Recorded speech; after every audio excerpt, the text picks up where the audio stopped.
यति बेला तपाईहरुले भिडियोको स्क्रिनमा देखिरहनु भएका यी दुई अनुहार हुन् माकुरो जालमा अल्झेझै गरी वर्षौंदेखि खाडी मुलुकमा अल्झेर रहनुभएका नेपाल पूर्वका दुई कलाकार मिलन राणा मगर र उदय राई। उतनाटा काटेर गयो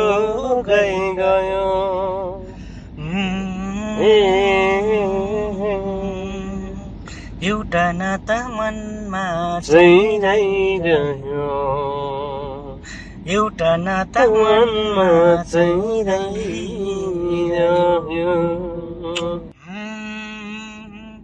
चरीले त छाडेर गयो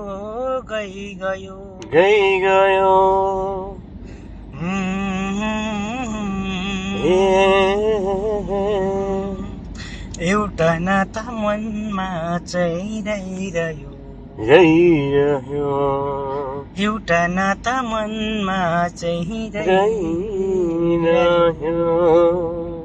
उ त नाता काटेर गयो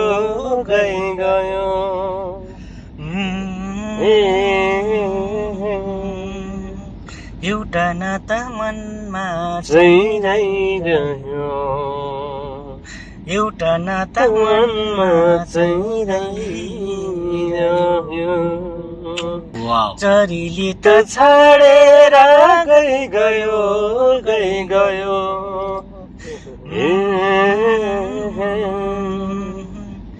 एउटा नाता मनमा रह्यो एउटा नाता मनमा रह्यो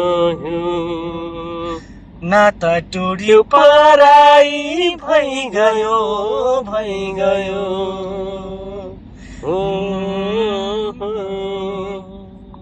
एउटा नाता मनमा रह्यो एउटा नाता मनमा रह्यो। लौ त दर्शक श्रोता साथीहरु, उहाँहरुको यो अल्झेर रहेको प्रतिभा तपाईलाई कस्तो लाग्यो? उहाँहरुसँग अल्झेर रहेको प्रतिभालाई मैले सुटुक्क मेरो मोबाइलको क्यामेराले निकालेर तपाईहरुको माझ ल्याएपछि अब उहाँको प्रतिभालाई अझै यसरी नै अल्झाएर राख्ने वा निकालेर लाखौं करोडौं जनताको माझ पुर्याउने जिम्मा भने तपाईहरुले गर्ने लाइक, कमेन्ट र शेयरले निर्धारण गर्नेछ। हवस् त, यति भन्दै आजको भिडियोबाट बाहिरिन्छौं। हामी अर्को भिडियोमा फरक प्रतिभाका साथ उपस्थित हुनेछौं र जाँदा जाँदै भिडियो पहिलोचोटि हेर्दै हुनुहुन्छ र च्यानललाई सब्स्क्राइब गर्नुभएको छैन भने हाम्रो च्यानललाई सब्स्क्राइब गरिदिनु होला। धन्यवाद।